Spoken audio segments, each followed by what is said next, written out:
Hello दोस्तों, आज हम लोग क्लास 10th का एक और महत्वपूर्ण प्रश्न जो प्रत्येक वर्ष कम से कम 2 या 3 नंबर के ऑब्जेक्टिव में पूछे जाते हैं, उसी के बारे में आज हम लोग डिस्कशन करेंगे। और काफी आसान ये प्रश्न है। ठीक है, देखो क्वेश्चन क्या है। कह रहे कि दो वृत्तों के क्षेत्रफलों का अनुपात 4:1 है, तो उनकी त्रिज्याओं का अनुपात क्या होगा? उनकी त्रिज्याओं का अनुपात क्या? इस प्रकार का क्वेश्चन 2012 और 19 में पूछा गया। देखो, हमको दिया है कि दो वृत्तों के क्षेत्रफलों का अनुपात क्षेत्रफलों का अनुपात बराबर 4:1। अनुपात का अर्थ होता है बट्टा। अनुपात का अर्थ होता है बट्टा। तो इसे हम लिख सकते हैं 4/1। 4/1। ठीक है, अब हम क्या कर रहे हैं कि दो वृत्त कह रहा है, इसलिए हम लिख रहे हैं पहली वृत्त का क्षेत्रफल। अनुपात है तो अनुपात का अर्थ होता है बटा। दूसरी वृत्त का क्षेत्रफल बराबर हो गया हमारा 4/1। 4/1। अब हम लोग जानते हैं कि वृत्त का क्षेत्रफल होता है पाई आर स्क्वायर। तो पहली वृत्त है इसलिए हम इसको कह रहे हैं पाई R1 का स्क्वायर, और दूसरी वृत्त है इसलिए इसको हम कह रहे हैं पाई R2 का स्क्वायर बराबर 4/1। पाई से पाई कट गया, हमारा बचा R1 का स्क्वायर बटा R2 का स्क्वायर बराबर 4/1।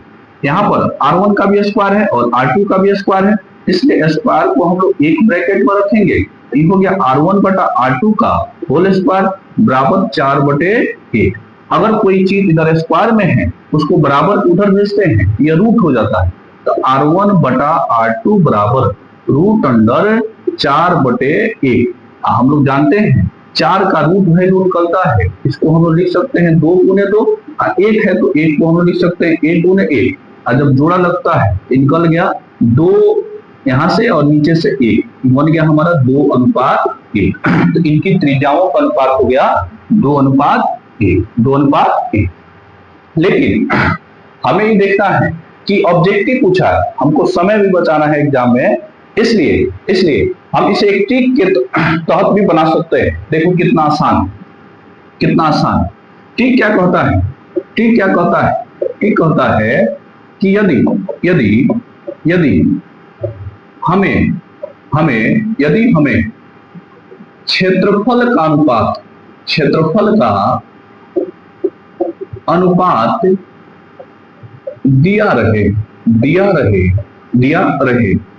दिया रहे और त्रिज्या या व्यास या परिधि इनमें से किसी का अनुपात पूछे तो क्षेत्रफल के अनुपात पर रूट लगाकर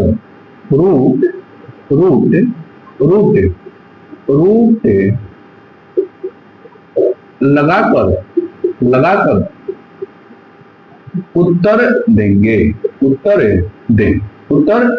देखो ये काफी महत्वपूर्ण है, इसे हम क्वेश्चन को सेकेंडों में बना सकते हैं। बस यही बात याद रखना है कि यदि हमको क्षेत्रफल का अनुपात दिया रहे और हमको कहे त्रिज्या या कहे तुम्हारा व्यास या कहे परिधि या इनमें से किसी का भी अनुपात पूछे, तो तुमको बस यही करना है कि क्षेत्रफल के अनुपात पर रूट लगा देना। क्षेत्रफल के अनुपात पर क्या लगा देना है? रूट। देखो कितना आसान। अब इसी को हमको दिया है कि क्षेत्रफल का अनुपात, तो क्षेत्रफल का अनुपात दिया हुआ है कितना? 4:1।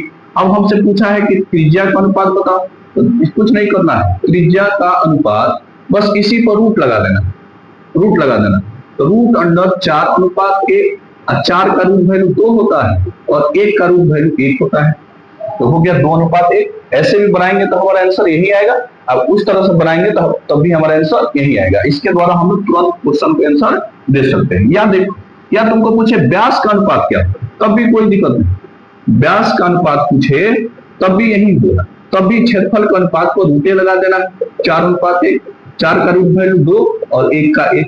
या पूछे कि परिधि का अनुपात क्या होगा, परिधि का अनुपात क्या होगा, तब भी इसी तरह बनाना है, तभी इसी तरह बनाना है। इस पर क्षेत्रफल के अनुपात पर रूट लगाना है, रूट 4:1 और 4 का रूट वैल्यू 1 और 1 का 1 होगा।